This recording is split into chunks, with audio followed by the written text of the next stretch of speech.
உறவுகள் அனைவருக்கும் வணக்கங்க. சிறடிக்கு ஆசையில் சும்மா செஞ்சுதுங்க, வச்சு செய்துங்க ரோகிணி. அப்பா பாப்பாப்பா, அகில உலக சூப்பர் ஸ்டார்னு கேள்விப்பட்ட மாதிரி அகில உலக தில்லாலங்கடினா அது நம்ம ரோகிணி தாங்க. என்னென்ன பண்ணணுமோ அம்புடையும் காய நகர்த்துது. வீட்டில் வந்து பேசுகிறாங்க அங்கே நடந்ததை பூராத்தையும். ஏன்டா இப்படி பண்ணுறா? நான் ஒன்றுமே பண்ணல. அவளாம் வந்து டாடி டாடின்னு பிள்ளைய விட்டு பேச விட்றா. நான் போடான்னு தள்ளி விட்டேன். பப்ளிக்லாம் இப்படிலாம் பேசாதடா, நடந்துக்காதடா, ஏன்டா மனோஜ் இப்படி இருக்கன்னு எல்லாரும் திட்டி தீக்குறாங்க. இப்போ நாளைக்கு ஹேரிங் வருது. அப்போ என்ன பண்ண போறான்னு தெரியல. டேய், நாளைக்கு வாழை சுருட்டிக்கிட்டு இருடா, ஏதாவது தப்பு தண்டை நடந்துச்சுன்னா அவ்வளோதான்டா, சோழி முடிஞ்சுடா அப்படிங்கிறாங்க. நானும் அதெல்லாம் நீ என்னை மயங்க முடியாது அப்படிங்கல. இல்லை, நீ ஒரு நாளைக்கு நீ ஷோரூம் போவேணா, நீ வீட்டில் இருடா. நீ என்னடா நீ அவகிட்ட இருந்து உன்னை காப்பாற்றங்காட்டிலும் பெரும்பாடாக இருக்கே அப்படின்னு எல்லாரும் பேசுகிறாங்க. அடுத்து கோர்ட்டில் ஹேரிங் வந்துடுதுங்க. எல்லாம் அங்கிட்டு வாதாடுறாங்க. என் புருஷன் என் மேலே பாசமாக இருக்காரு, ஆசையாக இருக்காரு அப்படின்னு எல்லாத்தையும் எடுத்து வைக்குது. இதோ பாருங்க, என் பிள்ளை கூட நாங்கள் போயிட்டு தான் வந்தோம் ஷோரூமுக்கு அப்படின்னு சொல்லுதுங்க. பிள்ளையை கூப்பிட்டு வச்சும் பேசுது. எங்கள் டாடி என் மேலே பிரியமாக தான் இருப்பார் அப்படி இப்படின்னு அப்படி தூக்கி வைக்குதுங்க. என் புருஷனுக்கு எல்லாம் தெரியும்னு சொல்லிட்டு எல்லாத்தையும் புட்டு வைக்க, அதெல்லாம் இல்லை, எதுவுமே அவளுக்கு எனக்கு தெரியாது, இல்லைங்க இங்கே பாருங்க அப்படின்னு சொல்லிட்டு பார்க்கில் சொன்னார் பார்த்தீங்களா, அவள் என் பொண்டாட்டி அப்படின்னு அந்த வீடியோலாம் காமிக்கிறாங்க. எல்லாத்தையும் போட்டு காமிக்க நீதிபதியாக ஆடி போகிறாரு. என்னையா அந்த பொண்ணு வேணான்னு இங்கே சொல்கிற, ஆனால் வெளியில் அந்த பொண்ணுகிட்ட நல்லா தான் பேசுவ போல இருக்கே அப்படின்னு சொல்ல, ஐயோ அப்படிலாம் இல்லை சார், அவள் கிரியேட் பண்ணி வச்சுருக்கா சார் அப்படிங்கிறாங்க.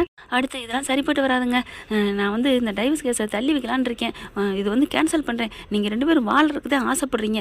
ஐயோ நான் ஆசைப்படலை அப்படின்னு மனோஜ் எவ்வளோ சொல்கிறாரு.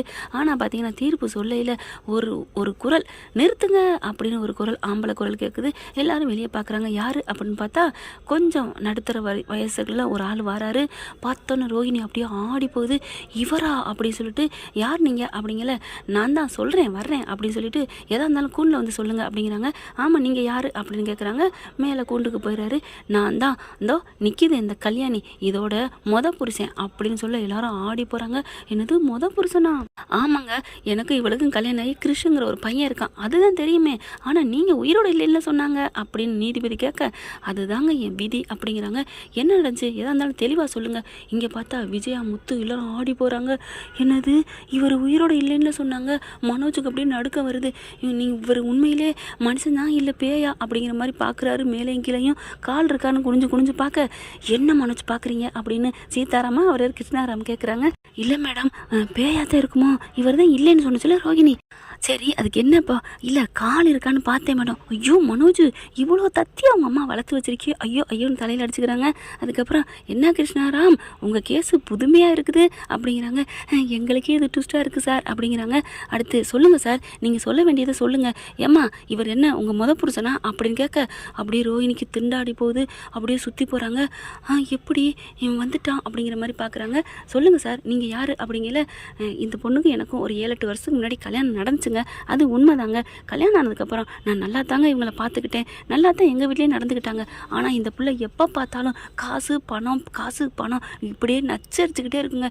என் வீட்டிலேருந்து காசாக வாங்கிக்கிட்டே தாங்க போயிட்டுருப்பா அப்படின்னு சொல்லி அப்படியே ரோஹிணி முறைக்குது. ஒவ்வொரு நாளும் என்னை போட்டு சித்திரவதை பண்ணிக்கிட்டே இருந்தா. பிடிக்காம கல்யாணம் பண்ணிட்டு ஏன் இருக்கிற, நீ வேணா உங்கள் வீட்டுக்கு போன்னு நான் சொல்லிட்டேன், ஆனால் அதையும் மீறி என்னை கட்டி வச்சுட்டாங்களே, என்னை என்ன பண்ண சொல்கிற அப்படின்னு சொல்லிட்டு இந்த சொகுசு வாழ்க்கை எல்லாம் பிடிச்சி போச்சுங்கிற மாதிரி இங்கே இருந்து என்னை டார்ச்சர் மேலே டார்ச்சர் பண்ணிக்கிட்டே இருந்தேன் யுவரானர். அதனால என்ன பண்ணிட்டேன், எனக்கு இவ கூட வாழ விருப்பமே இல்லாமல் நான் மாநிலம் போயிடலான்னு சொல்லிட்டு இந்த ஊரை விட்டு நான் எங்கிட்ட போயிட்டேன். அவகிட்ட சொல்லிட்டு தான் போனேன், இனிமேல் உன் மூஞ்சிலே நான் முழிக்க மாட்டேன், எங்கேயோ தொலைஞ்சு போகிறேன்னு சொல்லிட்டு தான் போனேன் யுவரானர் அப்படிங்கிறாங்க. அப்புறம் நீங்கள் எரிஞ்சிட்டீங்கன்னு சொல்லிட்டு உங்கள் உடல்லாம் வச்சு அடக்கம் பண்ணியிருக்காங்களே அப்படிங்கிறாங்க. நான் வெளியூருக்கு போகிறேன்னு எல்லாத்துட்டையும் அந்தமானுக்கு போகிறேன்னு சொல்லிட்டு தான் போனேன். கரெக்டாக அங்கே போகிற டயத்தில் ஒரு ஆக்சிடென்ட் நடந்து எரிஞ்சிருச்சு. அந்த எரிஞ்சது நான் தான் சொல்லிட்டு ஒரு உருவத்தை கொண்டாந்து அடக்கத்தையும் பண்ணிட்டாங்க. அதுக்கப்புறமே இவள் அடங்கலை, என்ன பண்ணாலும் ஏது பண்ணாலும் தெரியல, பணம் காசு எல்லாத்தையும் கொள்ளையடிச்சிட்டு போயிட்டா. எனக்கு இந்த இப்படியே இருந்துட்டு போகட்டும், நம்ம எங்கிட்ட போய் பொழைச்சிக்கோன்னு சொல்லிட்டா. அங்கேயே இருந்துட்டேங்க, அங்கேயே ஒரு பிஸ்னஸ் இருந்துச்சு, அங்கேயே நான் வாழ்ந்துட்டேங்க. ஆனால் இவள் இப்படி பண்ணுவா நான் நினைக்கவே இல்லைங்க. நான் இப்போ தாங்க நான் பார்த்தேன், எல்லா சோசியல் மீடியாலாம் பார்த்தா பயங்கரமாக இருக்குது, இந்த மாதிரி கேஸ் நடந்துட்டுருக்கு, என்னென்ன பண்ணிக்கிட்டு இருக்கா அம்மாடி, இன்னும் இவளோட இதை அடக்கவே இல்லையா, அடங்கவே இல்லையான்னு இப்போ தாங்க எனக்கு தெரிஞ்சிச்சு. அதுக்கு மேல் நம்ம சும்மா இருக்கக்கூடாது, ஒருத்தனோட வாழ்க்கை வீணாக போயிருமே அப்படிங்கிற காத்தாங்க நான் பறந்துடுச்சு ஓடி வந்தேன் அப்படின்னு சொன்ன கையோட அப்படியே நீதிபதியாக ஆடி போகிறாரு.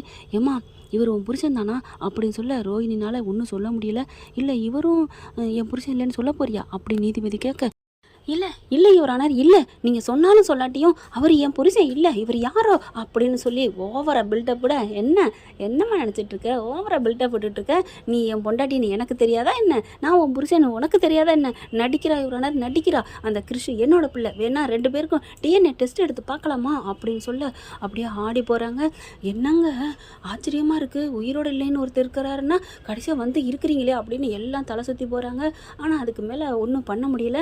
நான் ஒரு ஆதாரத்தை வேணால் நான் சொல்லட்டுமா அப்படின்னு சொல்லிட்டு, ரோகிணி கை இருக்குது பார்த்தீங்களா, அவங்க வலது கையில் ஒரு மச்சம் இருக்குது பாருங்க அப்படின்னு சொல்கிறாங்க.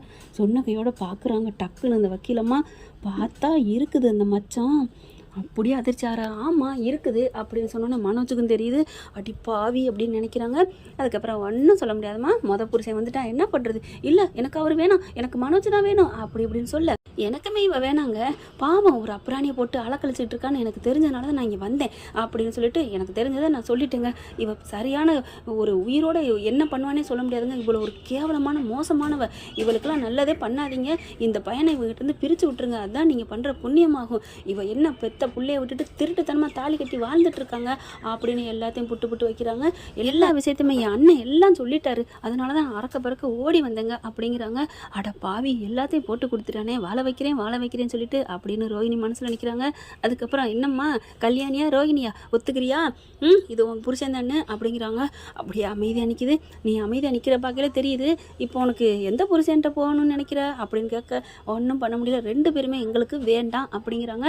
அதனால் என்ன பண்ணுறாங்க, புருஷனும் அதாவது டைவர்ஸ் ஆகலை, 2வது புருஷன் டைவர்ஸ் கேட்டு நிற்கிறாங்க.